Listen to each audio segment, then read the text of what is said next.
19 April থেকে 1 June ভারতের 18তম লোকসভা নির্বাচনে 7 দফায় 47 দিন ধরে নিজেদের ভোটাধিকার প্রয়োগ করেছেন বিশ্বের বৃহত্তম গণতান্ত্রিক দেশটির জনগণ।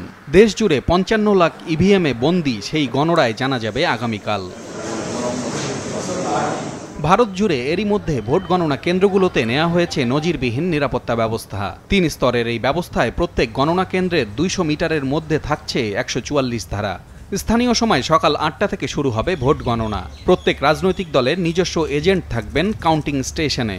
থাকবেন গণমাধ্যমের প্রতিনিধি এবং বিদেশি পর্যবেক্ষকও।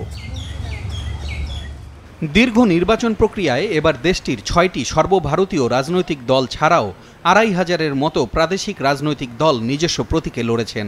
নির্বাচনী যুদ্ধে সামিল হয়েছেন প্রায় 14,000 প্রার্থী। প্রত্যেকের ভাগ্য জানা যাবে মঙ্গলবার।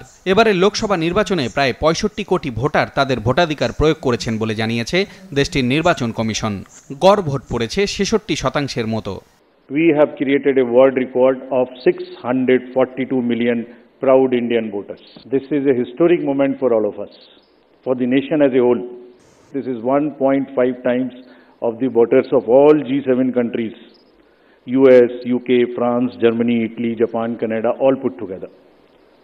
We are comparing voters, not electors. And it is 2.5 times of the voters of 27 countries in the EU.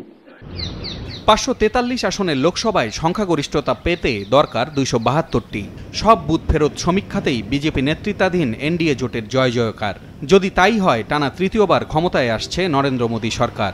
ABP news C ভোটারের পূর্বাভাস অনুযায়ী এনডিএ জোট পেতে পারে 353 থেকে 383টি আসন। কংগ্রেস নেতৃত্বাধীন বিরোধী ইন্ডিয়া জোট পেতে পারে 152 থেকে 182। অন্যান্যরা 4 থেকে 12টি আসনে জিততে পারে।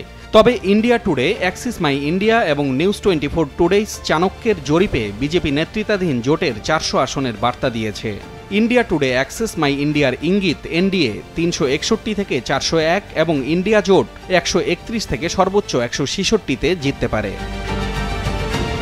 পশ্চিমবঙ্গের 42টি আসনে এবার তৃণমূলকে ছাপিয়ে যেতে চলেছে বিজেপি, এমন পূর্বাভাসই দিচ্ছে সমীক্ষা। এবিপিসি ভোটারের বুথ ফেরত জরিপের দাবি বিজেপি পেতে পারে 23 থেকে 27টি আসন, আর তৃণমূলের 22 থেকে কমে নেমে যাবে 13 থেকে 17টিতে। যদিও এমন পূর্বাভাসকে পাত্তা দিচ্ছেন না মুখ্যমন্ত্রী মমতা ব্যানার্জি। বুথ ফেরত জরিপের আভাস আমলে নিতে নারাজ কংগ্রেস নেতৃত্বাধীন ইন্ডিয়া জোট। তাদের দাবি, ইন্ডিয়া জোট কম করে হলেও 295 আসনে জিততে চলেছে। সব জল্পনা কল্পনার অবসান হবে কাল ভোট গণনা শেষে। বর্তমান মোদী সরকারের মেয়াদ শেষ হবে 16 জুন। এর মধ্যে নির্বাচিত জোট বা দলকে গড়তে হবে সরকার। ধারণা করা হচ্ছে দিল্লির মসনদে যারাই আসুক, আগামী 10 জুনের মধ্যে নতুন সরকার শপথ নিতে পারে। পলাশরঞ্জন রায়, মাছরাঙা নিউজ ডেস্ক।